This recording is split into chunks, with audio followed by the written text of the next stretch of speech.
નમસ્કાર મિત્રો, આજનો ટોપિક છે મિત્રો કે સવારે ઉઠીને દરરોજ નિયમિત 5 મિનિટ, માત્ર 5 મિનિટ તમે આ કામ કરશો તો જિંદગીમાં તમને ક્યારેય કોઈ ટેન્શન નહીં આવે.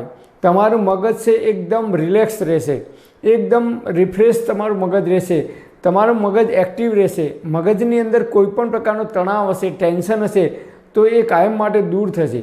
જી હા મિત્રો, આ વાત હું નથી કહેતો, પરંતુ આયુર્વેદના મહર્ષિઓએ આયુર્વેદની અંદર હજારો વર્ષો પહેલાં વર્ણવેલી છે. તો આ કયું કામ કરવાનું છે? આજકાલ તમે જુઓ તો મોટાભાગના લોકો ટેન્શનમાં હોય છે. તમે બજારમાં કોઈ પણ જગ્યાએ જાઓ તો ટેન્શન ફ્રી થવાની કોઈ જગ્યાએ તમને દવા, લાખો રૂપિયા ખર્ચો તો દુનિયાની અંદર કોઈ જગ્યાએ તમને એની દવા નહીં મળે. તમને કોઈ પણ જગ્યાએ તમારું મગજ ફ્રેશ થાય, તમારું ટેન્શન દૂર થાય, એની કોઈ જગ્યાએ તમને દવા નહીં મળે. લાખોની કરોડો રૂપિયા ખર્ચો તો પણ નહીં મળે.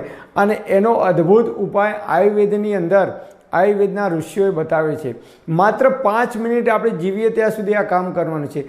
જે હું તમને કહી રહ્યો છું એ કામ હું નિયમિત દરરોજ સવારે ઉઠીને કરું છું. તો હું એના લીધે હું આખો દિવસ એક્ટિવ જ હોઉં છું. મારું મગજ હંમેશા એક્ટિવ રહે છે, ફ્રેશ રહે છે. અને કોઈ પણ કામ કરવું હોય તો મને એ કામ કરવા માટે આળસ આવતી નથી. અને ઘણા લોકો જુઓ, મારા ઘરના જ કેટલાક સભ્યો છે, પરિવારના સભ્ય છે, સવારે ઉઠે ત્યારે આજ તો ઊંઘ આવે છે, આજ તો માથું ચડ્યું છે, ને પગમાં દુખે છે, ને પેટમાં દુખે છે, ને કંઈક ના કંઈક બીમારી લઈ અને એ લોકો ઉઠે છે. જ્યારે હું સવારે વહેલા બ્રહ્મ મુહૂર્તમાં ઉઠું છું, કોઈ પણ પ્રકારનું ટેન્શન, બીમારી, નિરોગી કાયા સાથે હું ઉઠું છું. હું ફ્રેશ માઇન્ડે દરરોજ ઉઠું છું. જેમ તમે જુઓ, નાના બાળકો હોય, ઘોડિયામાં સૂતા હોય કે માટીની અંદર રમતા હોય, તો એ બાળકો વિધાઉટ એની ટેન્શન રમતા હોય છે. એમને કોઈ પણ પ્રકારનું ટેન્શન હોતું નથી કે માટીવાળા કપડાં થશે, પગ થશે કે ગંદા થશે, મમ્મી બોલશે. કોઈ પણ પ્રકારના ટેન્શન વગર એ લોકો રમતા હોય છે. નાના બાળકો જ્યારે ઘોડિયામાં સૂતા હોય, સવારે ઉઠે તો એકદમ ખિલખિલાટ હોય છે. અને તમે જુઓ, 25 વર્ષથી વધારે ઉંમરના જે લોકો છે એ કોઈ પણ જગ્યાએ જોબ કરતા હોય, નોકરી કરતા હોય, એ બધા જ લોકોનું મોઢું તમે જુઓ તો દિવેલ પીધેલું જ જોવા મળશે. મતલબ કે એ લોકો ઓલવેઝ કંઈક ના કંઈક ટેન્શનથી ઘેરાયેલા હોય છે. તમે ગમે તે માણસને પૂછો તો એના બોસનું ટેન્શન હશે, એચઓડીનું ટેન્શન હશે, પ્રિન્સિપાલનું, વાઇસ પ્રિન્સિપાલનું, કે જે કઈ જગ્યાએ એ ઓફિસમાં કામ કરતા હશે તો એના ઉપરના જે બોસ હશે, એના જે કે એના માલિક હશે, એ ગમે તે વ્યક્તિનું ટેન્શન એ માણસને હશે. અને એ ટેન્શનવાળા લોકોને જ વધારે બીમારી જોવા મળે છે. ઘણા લોકોને વધારે ટેન્શન લેવાથી લકવો પણ પડે છે. અને ટેન્શન લેવાથી માથાના બાલ ઉતરે છે, નાની ઉંમરમાં બાલ સફેદ થઈ જાય છે, આંખમાં નાની ઉંમરની અંદર મોતિયો આવે છે, શરીરમાં વધારે પડતો થાક લાગે છે, થોડુંક કામ કરીને થાકી જવાય છે. આવી અનેક પ્રકારની બીમારીઓ શરીરની અંદર ટેન્શનના લીધે આવે છે. અને તમે જુઓ, જે લોકો ટોકરને પાવડો લઈને કામ કરે છે, મજૂરી કરે છે, મારી સોસાયટીમાં કામ ચાલે છે, તે લોકો કામ કરે છે, તો 12 વાગે એટલે એ લોકો પોતાનું કામ બંધ કરી દે છે અને પોતાનું જે કંઈ ટિફિનમાં ભોજન લાવ્યા હોય એ ભોજન કરી અને રોડ ઉપર સૂઈ જાય છે. રોડ ઉપર મતલબ કે ગાદલું ઓશિકા વગર એ લોકો રોડ ઉપર જ્યાં કામ કરતા હોય એ જગ્યાએ એકદમ 1 કલાક માટે આરામ કરે છે.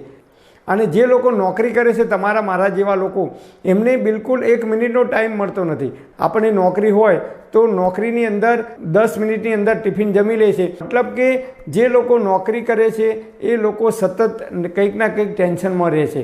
અને જે લોકો પાવડો કે ટોકર લઈને કામ કરે છે એ લોકો વિધાઉટ એની ટેન્શન જીવન જીવે છે. અને એટલા માટે તમે જુઓ, એ લોકોની અંદર વધારે બીમારીઓ જોવા મળતી નથી. કે લકવો પડવો, કે કેન્સર થવું, કે બ્લડ કેન્સર થવું, કે બ્રેઇન હેમરેજ થવું, એવી બીમારીઓ એ લોકોની અંદર જોવા મળતી નથી. અને જે લોકો ઓફિસમાં કે કોઈ જગ્યાએ સરકારી કે અર્ધ સરકારી સંસ્થાની અંદર નોકરી કરે છે એ લોકોને વધારે ટેન્શન જોવા મળે છે. એ લોકોને અટેક આવે છે, એવા પણ કિસ્સા જોવા મળે છે. એ લોકોને ગમે તે બીમારીનો ભોગ બને છે, એવું પણ જોવા મળે છે. પહેલાંના જમાનામાં આપણા બાપ દાદાઓ હતા, એ લોકો ભલે અભણ હતા, આટલી બધી સુખ સગવડો નથી, ફેક્ટરીઓ નથી, આટલા બધા ધંધા નહોતા, છતાં એ લોકો બપોરે 12, 12:30 કે 1 વાગે ખેતરમાંથી આવી અને ભોજન કરી અને લેબડા નીચે વિધાઉટ પંખો, લાઇટ વગર એ લોકો લેબડા નીચે ખાટલાની અંદર સૂઈ જતા, 1 થી 1.5 કલાક આરામ કરતા અને ખૂબ આનંદ અને ઉમંગથી એ લોકો જીવન પસાર કરતા હતા. ભલે સુવિધાઓ નથી. જ્યારે આજના માનવીને ઊંઘ પણ આવતી નથી. એસી ચાલુ કરીને ડનલોપના ગાદલા ઉપર સૂવે છે, છતાં આજના માનવીને ઊંઘ આવતી નથી. ઘણા લોકો મને એવા મળે છે, ઊંઘ આવે એવી કોઈ દવા હોય તો બતાવો. તો મિત્રો, ઊંઘ ના આવે તો અનેક પ્રકારની બીમારીઓ આપણા શરીરમાં આવે છે એવું આયુર્વેદ કહે છે અને આજનું વિજ્ઞાન, સાયન્સ પણ માને છે. આપણને વિધાઉટ ટેન્શન ઊંઘ પણ આવે, શરીરમાં થાક પણ ના લાગે, શરીરની અંદર જે લોકોને બાલ સફેદ થઈ જાય છે નાની ઉંમરમાં એ પણ જલ્દીથી બાલ સફેદ ના થાય, બાલ માથાના જે લોકોને ઉતરે છે એ પણ ના ઉતરે, શરીરની અંદર હંમેશા સ્ફૂર્તિ, સ્ફૂર્તિમય રહીએ, સવારે ઉઠીએ કે તરત જ આપણા શરીરમાં તાજગી હોય, આપણું માઇન્ડ એકદમ ફ્રેશ હોય, એના માટે આપણે 5 મિનિટ આ કામ કરવાનું છે. એના માટે કોઈ દવા નથી લેવાની કે ઉકાળો પીવાનો નથી. તો કયું કામ કરવાનું? તો આયુર્વેદમાં હજારો વર્ષો પહેલાં ઋષિઓએ કહ્યું છે કે એના માટે આપણે છે નાડી શોધન કરવાનું, નાડી શોધન પ્રાણાયામ કરવાના. તો નાડી શોધન એટલે શું? તો નાડી એટલે આપણા શરીરની અંદર 72,000 નાડીઓ છે અને એ નાડીઓની અંદર પ્રાણ શક્તિ રહેલી છે. જ્યારે માણસની પ્રાણ શક્તિ નીકળી જાય છે ત્યારે આપણે કહીએ છીએ કે ભાઈ મરી ગયા આ માણસ, રામ બોલો ભાઈ રામ. એ પ્રાણ શક્તિને આપણા માઇન્ડ સાથેનો સંબંધ છે. જો એ પ્રાણ શક્તિ, એ ઉર્જા આપણી ભરપૂર હશે તો આપણું માઇન્ડ હંમેશા ઓલવેઝ આપણે ફ્રેશ માઇન્ડમાં રહીશું. ક્યારેય ટેન્શન નહીં આવે, કોઈ પણ કામ કરવામાં આળસ નહીં આવે, કંટાળો નહીં આવે. દરરોજ સવારે ઉઠીને ભૂખ્યા પેટે આ કામ કરવાનું છે, નાડી શોધન પ્રાણાયામ, જેને અનુલોમ વિલોમ પ્રાણાયામ પણ કહેવામાં આવે છે. તો આ પ્રાણાયામ કેમ કરવાના? તો આપણે પ્રાણાયામ કરીશું તો આપણા શરીરના તમામ ઓર્ગન્સ, અંદરના જે અવયવ છે, કિડની છે, લીવર છે, ફેફસા છે, હૃદય છે અને માઇન્ડ, બ્રેઇન, તમામ અંગ અવયવની ભરપૂર પ્રમાણમાં ઓક્સિજન મળી રહે છે.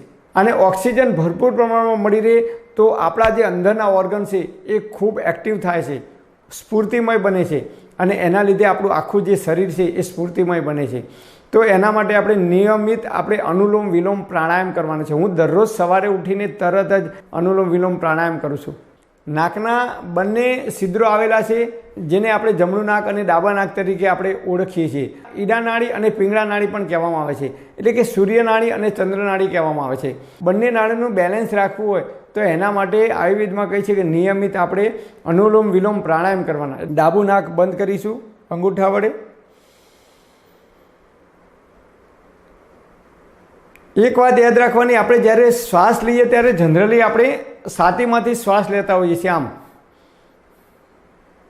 પણ જ્યારે પ્રાણાયામ કરીએ અનુલોમ વિલોમ ત્યારે પેટ ઉપર આપણે હાથ રાખવાનું અને ચેક કરવાનું કે આપણું જે પેટ છે એ પેટની અંદરથી શ્વાસ બહાર આવે અને શ્વાસ લઈએ ત્યારે આપણું પેટ છે એ થોડું સાધારણ ફૂલવું જોઈએ. મતલબ કે પેટની અંદર હવા ભરાવી જોઈએ.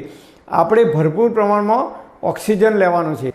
નિયમિત તમે તો દરરોજ જીવો ત્યાં સુધી 5 મિનિટ, ઓછામાં ઓછી 5 મિનિટ જો અનુલોમ વિલોમ પ્રાણાયામ કરવાનું રાખશો અને આપણા અંગ અવયવને ભરપૂર પ્રમાણમાં ઓક્સિજન મળી રહે છે, આપણું માઇન્ડ એક્ટિવ થાય છે, આપણું માઇન્ડ પાવરફુલ થાય છે અને કોઈ પણ કામ કરવામાં આપણને આળસ આવતી નથી કે આપણને કંટાળો આવતો નથી. રાત્રે પણ જો તમે પ્રાણાયામ કરશો તો તમને ખૂબ ઝડપથી અને સારી રીતે ઊંઘ આવશે અને આપણે જ્યાં સુધી જીવીશું ત્યાં સુધી તંદુરસ્ત અને નિરોગી રહી શકીશું. પરમપિતા પરમાત્મા આપ સર્વેને તંદુરસ્ત અને નિરોગી રાખે એવી હૃદયપૂર્વક મારી પ્રાર્થના. Thanks for watching my video. Thank you.